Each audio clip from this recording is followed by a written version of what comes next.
Now we're going to move to the second presentation, but I just remind people at the end of these two presentations, we're then going to have time for a Q&A. So the next speaker is a great friend and colleague of mine, Professor Jakelin, who is the Director of Aboriginal and Torres Strait Islander Research here at the University of Sydney. He's also a Professor of Linguistics. If anyone needs to know about languages all around the world, including in northern Pakistan and Afghanistan, Jackie's your person. She also has other researches, as far as I can tell, in just about every interesting place in the world that we've ever been, reflecting her connection with Indigenous cultures worldwide. And she's a very active partner on our current Minderoo project, focusing on early childhood practices. But this afternoon, Jackie's going to particularly talk about Indigenous approaches to health and ageing. I've got to say, this is a really important step for us. In the whole time that I've been at the Brain and Mind Centre, the development of a more significant engagement with Indigenous knowledge, with Indigenous expertise, and with Indigenous conceptualisation and evidence collection has really been a struggle. For those who've been at the University of Sydney as long as I've now been here, you'd be aware that we've been through a number of iterations and have up to this point struggled to really take this on seriously. Matthew and I have been very keen as co-directors of the Brain and Mind Centre to establish a much higher level of genuine ongoing partnership. And fortunately, we found in Jackie someone who's really up to the task, and she has many great friends and colleagues that she can bring to the table. So it's a real pleasure, Jackie, to welcome you to the Brain and Mind Centre Annual Symposium. And feel free to share your views, as you normally do, with us about how much we have to learn about the incorporation of genuine Indigenous knowledge and expertise in our work. Well, in the language of Sydney Didgeridoo, thank you very much, Ian, my friend and my colleague, as you said. I will say Yuma from Canberra. I put that in the chat as well, that I'm on the land of the Ngunnawal people of the ACT area. It reaches up to my country, which is the Snowy Mountains of southeastern Australia. We are the Alpine people amongst the Aboriginal communities in Australia, and I identify as Ngaragu. There are other people in our region too who use the naming Walgaloo. That would work for me and my community as well, and many, many other clan namings. We've been quite a small community for tens of thousands of years. We've been in that region at least before the Pleistocene period. Recent archaeological surveys place us as at least 20,000 years in that area, given that the oldest sites in Australia are now at least 65,000 years old, and some are posited as 72,000. And there's even some suggestion that there may be evidence for as far back as 120,000 years of human occupation in Australia. So that gives a little bit of context, I guess, of where I'm coming from with my thinking. And it's great to be part of this wonderful academic tradition that has come to Australia from, we can say, the West, but it probably came via the East. I think the first universities in the world were really more in the, or what we call the Oriental area, the East, rather than the Occidental West. So, and our Indigenous thinking fits into it, into these university systems, because we've been influencing them now for probably 1,000 or more, but certainly hundreds of years, if you take that perspective on what the traditions of our universities are. So it's great to be able to come into the Brain and Mind conversations, and I'm delighted to be following on from Yuhi Jun, our last speaker, and Julia Gillard. What an amazing star. And as a woman, I'm always humbled by what she's achieved, and to have her on our side in thinking about the future for all of us with our mental health and our well-being resonates with me strongly also as an Aboriginal person. And this is where I guess I would now like to move to today, is to suggest that maybe I begin by suggesting that while I'm not presenting the result of a research project that I've been working on, but one that I think is now going to shape up. And I'm delighted that Ian thinks of the kind of engagement that he and I have, and with our other colleagues in Brain and Mind and across the university and outside, as something that can be built on, because I think it's something that is an element missing in our research is how Aboriginal and Torres Strait Islander people and Indigenous people worldwide regard age and aging. First of all, I will say that we don't really think of it as age and aging in the way in which I'm going to say the Western world thinks of age and aging, but I think perhaps the capitalist economy, that there is this sort of, you as a small child, you're semi-useless because you're too little to do anything important in the manufacturing world, in a capitalist economy. You reach your teens and you begin to become useful. And then in your sort of 20s, maybe up to 40s, even to 50s, you have your useful life. And then from basically 50s on, even certainly 60 on, you start to be regarded as someone who should be thinking about retirement. So just as you've gained a lifetime of knowledge and experience, you are suddenly expendable. And I suspect that probably contributes to a lot of people becoming anxious, developing mental health issues around aging. People worry about what they look like physically. They begin to do all sorts of weird and extraordinary things to themselves to modify their appearance to look younger. And that's men and women. Unfortunately, it's another pandemic that's going on, and medical intervention is being brought to bear on that kind of physicality side of it. But it's the thinking that somehow your brain has aged and is no longer of use that is so alien to an Indigenous way of thinking about aging.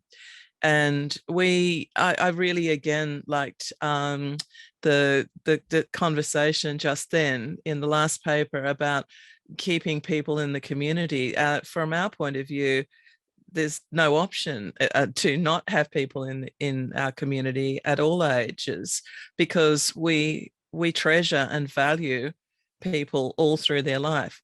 We do not think of people as becoming physically or intellectually impaired as they get older. Indeed, people gain beauty and intellectual strength as they get older. That is a pan. I can say this as an anthropologist with my social anthropology hat on. It is a worldwide understanding in Indigenous communities that older people are something to be highly valued on every level. Intellectually, they guide how our communities govern themselves. They are the keepers of knowledge. Physically, they are respected and revered as being people who have the evidence of this, the physical evidence of this gaining of knowledge. For example, it's often said in the Aboriginal communities in Australia that having a few silver hairs appearing in your hair from anywhere from sort of 30s on. I mean, some people go silver a bit earlier, gain what we call grey hairs. But this sort of, that is a sign of authority, actually. And the last thing you would do is cover up your silver hair with hair dye to make yourself look younger and effectively less intelligent, less knowledgeable. So this is such a different way of thinking about aging. And of course, we have people in our communities who suffer from dementia, who suffer from the effects that aging have on us, on our bodies. But in the past, certainly before most of the Indigenous communities in the world were invaded and colonized. Look, I use that advisedly because where I work in northwest Pakistan, there was an invasion of people from the same region into the area of Swat, and these people who are Pashtun have displaced the Torwalis and other communities that I work with. But this is, they talk about it as the recent past. I mean, that's another indication of what age means to us. Recent past is 600-700 years ago. So in places like Australia, where the invasion by the British is only, nearly 250 years, that's relatively new. These other places, the invasions are much older. North America, of course, the Indigenous communities there were invaded by Europeans from 500-600 years ago as well.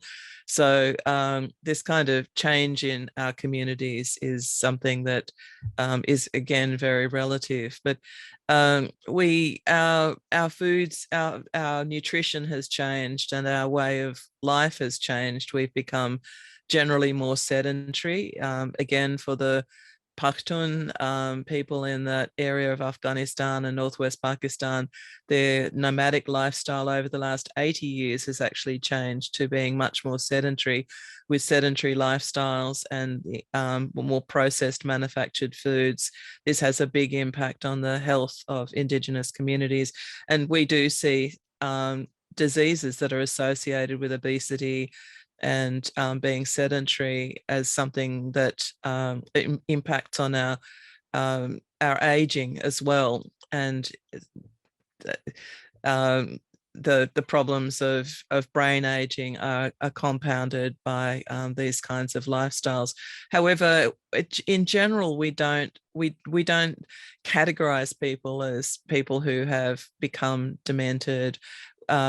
We look at people who have what are called disabilities as people who are still absolutely functioning members of our community. We work with whatever limitations people have, and we don't categorize them in a sort of disableist way that I think that the wider community in Australia does, of wanting to put people into old people's homes because they can no longer look after themselves, and their families don't have the time or the desire to look after them or to care for them or keep them within the community. What a terrible loss to the very small children in these families to lose their elders. We use this term elder. It's a hugely respectful term. I'm quite old now, but I am not yet an elder. I may never become an elder, because being an elder is not an age-related thing. It's what you are within the community. Are you somebody who has authority and can guide the community around, particularly around the community's own laws, legal system? This is something that is just so valued. You are bestowed with this term elder. If people start calling me auntie, some people do, then that's some evidence that maybe I'm becoming an elder of some sort. But when you reach the great authority level of my mother, who is a nan, a grandmother, a gran, and it's not just because she actually is a grandmother, it's because she has this authority. She knows things about our country that other people don't know. She shares things. She has a way of being and a way of thinking about how our community should be structured that other people listen to. She is a true elder. And as one example of how even in a family like my own, we live within the Western, if you like, middle class, capitalist kind of world as well. My mother was an academic as well. I'm sitting here in her office surrounded by her books. She has kindly hung a picture of me in one of my graduations on the wall, but she's given me her office to work in while we've had to work from home. She will be 93 on the 17th of November, and she's just helped me write a chapter for a book and done the ethnographic illustrations of a I can't hold it up because it's in the other room. I should have, but she's done illustrations of this, of a necklace made out of kangaroo and wallaby teeth that was excavated from a site in Cooma in my country that's dated about 7,000 years ago, 7,000 years BP. So she drew it and then she analysed how it was made and did the ethnographic drawings for that. That's coming out in a book called Every When by Anne McGrath and myself that will be published soon. So, you know, here is somebody at 93. She's still got the fine motor skills to be able to do this extremely complex ethnographic drawing, very fine drawing. There are 326 teeth in that necklace, and she was able to analyze exactly how the necklace was made, how the teeth were bored from each side of the with bone awls, and then how they would have been strung. And then she went on to speculate about the significance of this necklace being buried with two of our community members 7,000 years ago, and what the significance was for us as people now. So here is somebody with an acutely sharp mind, her present and her past memory, her engagement with all of us as a family and our wider community is absolutely crucial. People ask her all the time to share her knowledge of snow and ice and how to be safe in country. And she shares with my daughter. This is a normal practice in Aboriginal communities. A grandmother shares with the granddaughter. And then if the daughter is lucky enough to hear something that the granddaughter decides to share with her that her grandmother has shared, then your knowledge builds.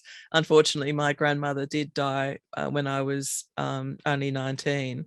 And so I didn't have the benefit of of a lifetime with her sharing with me in the way that my daughter is having my mother sharing with her. So this idea of passing on knowledges that actually are from grandparent level, as we call it in English, to grandchild level is absolutely critical. So if you remove these people from the community, that is the end of that knowledge sharing.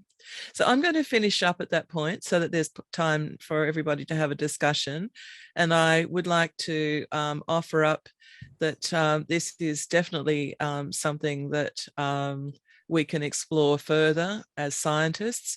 I point to the research of John Gilroy, my deputy director, who's with FMH, who does research on disability care services and service providers with Aboriginal communities. There are many others who are Aboriginal researchers like him. He's a UN man from the South Coast whose research would be relevant to a proper close study of how Aboriginal communities worldwide deal with aging. Thank you. So thank you, Jackie. Thanks for that presentation. And I hope we get you and he back on as well, so we can take questions in general and then talk about the kind of translational issues that you've raised. I think you've raised a really important issue for us, which is in much of our work, there's a great deal of emphasis, and it really goes back to you and his presentation, on return to function or participation, which is kind of interesting because we have a society whether you're either in or you're out. In fact, there's an OECD thing about NEEPs, for those who may know it, not being in education, employment or training. You know, you're sort of a non-member of the community by your status in employment, education, training. It's really very problematic, as you suggested, by age, before a certain age and not, and after a certain age and not.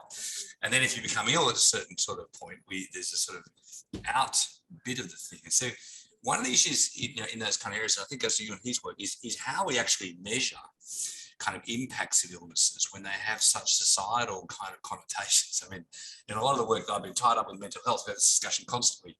Is it the illness bit we need to change, or is it the societal bit we need to change? You know, where is the kind of emphasis in the particular thing in sort of social responses? And I might tell you in other social programs, in financial programs, and other particular programs in providing the infrastructure, so families can provide more support to aging, so that people with certain kinds of what we classically would say with disabilities or difficulties are able to be more participatory. So I wonder if either of you would like to comment more about that, because this is both a sort of metric issue, like how we measure these things in their particular context, how we bring attention to them, but also, I think as you and he emphasised, how we design programs actually that maximally support ongoing function. But I wonder if either of you would like to comment further. I shall start. Thanks, Ian. Yes, it's a very difficult question to answer, how we measure it.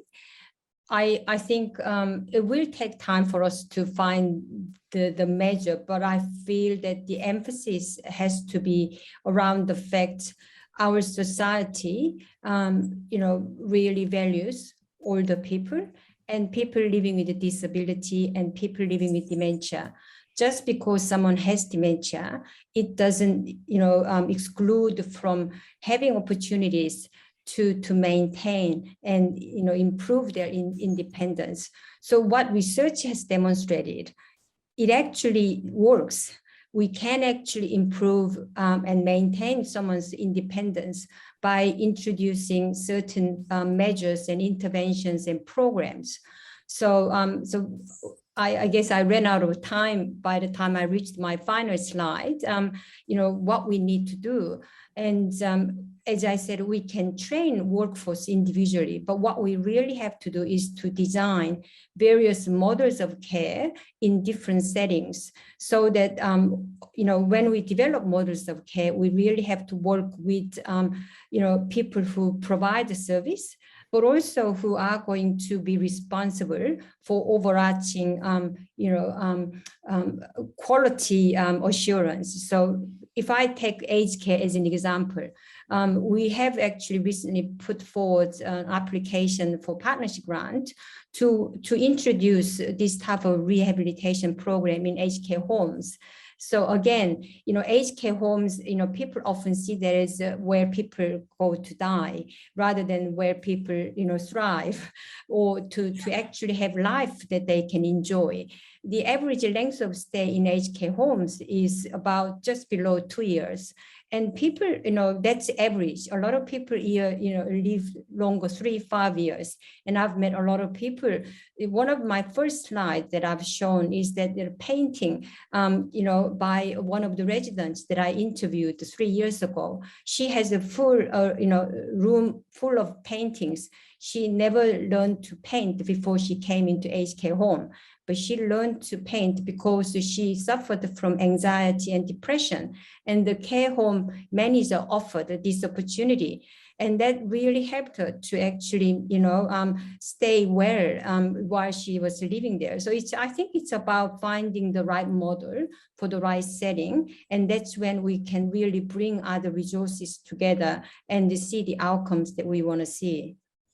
I think one of the things that's very obvious to me in a lot of our work is much of our work in health and medicine, particularly in Western, focus on the individual and their problem and what they can, as if they're sort of autonomous things in the whole society in which we kind of live.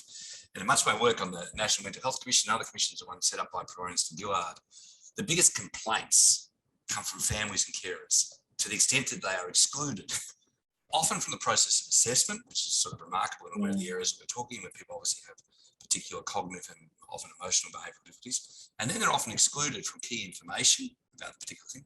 And then they're often excluded from actually what's to be done on an ongoing kind of basis. So one would like to comment as well, Jackie. I know it's another separate question, Jackie, from the Q&A when that comes to shortly. But this fundamental shift, I find it even more intriguing when I was a young psychiatrist, and trust me, that was quite a long time ago, that actually there was a much greater emphasis, I think, on family engagement, partner engagement, the social group in which a person lived. In some ways, I think what's happened in a lot of cognitive psychology and a lot of individual neuroscience to some degree is an even more narrowing of focus on the individual or the individual brain or the individual sort of behaviour in isolation.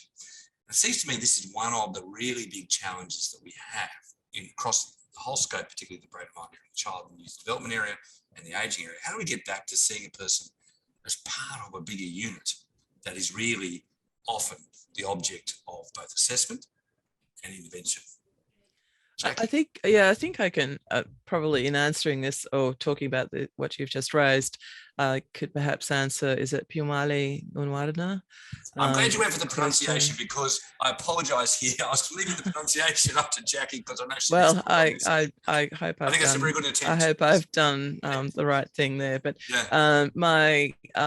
so I guess just for a start, for many Indigenous communities worldwide, and that does include in Australia, the option of putting people into some kind of care is just not there. And I have to say, I really enjoy going to places where you actually come across people who have all kinds of what are called impairments in our world, in broader Australia, but that in these communities are just these are just how those people are. So this idea of not communally caring for somebody is very foreign in an Indigenous context, and in an Aboriginal Australian context. I've seen people who've had very advanced stages of chronic disease, and I guess dementia can be included in that grouping, who were just part of everyday life in a family. So you might see somebody sitting there who really doesn't know where they are or who they are anymore. They've got to that kind of point, but they're constantly being assaulted by small children who want their attention. And, you know, it keeps people in the world, whether they really are or not. And for people who are potentially on the way to that stage, they maybe don't reach it as quickly because they're stimulated nonstop. It's and people they're part of a community. They never cease to be part of a community. Now, I'm not suggesting that aged care homes are not communities, but they certainly strike me as being a lot less communal. For example, you don't generally have, well, my grandfather ended his days in, and I think very pitifully, in an aged care facility in Sydney. It was maybe of his choice. He'd got beyond being able to choose at that stage, but it was a terrible experience for us because we wanted him here with us, and the system stopped us from having him with us. They said he was no longer safe for himself or anyone else. And I only because he wasn't going to attack anyone, but he just was seen to be unable to manage. But we could have managed him, and he died in the end of chronic pneumonia, and maybe he wouldn't have even died from that. It was terrible. He was younger than my mother is now. The difference of experience with my mother, like our two houses are side by side here in Canberra, my house and her house, and my daughter is backwards and forwards. She's just come very noisily into this space. Sorry, my mother's behind me. It's all, and, you know, it's that, you know, there are moments I can see where my mother may be having, struggling a bit, but she's kind of not allowed to struggle because she's just part of the community. We need her. So I think that's another thing that's really critical in this, is that Aboriginal communities need everybody at every age, at every stage, and with no matter what kind of illness you may have. And it could be a physical disability as well. I've seen very, very disabled people with no arms and no legs who are just up there amongst everybody else, being part of everything going on all the time.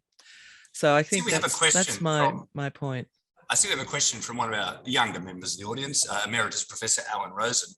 And I think he's asking a question on behalf of myself and Alan. You know, despite our age, how do we ever get to the status of elder or ancestor? You know, good luck with that. Well, that is an interesting question. It's an interesting question, because I think it's one actually really interesting question.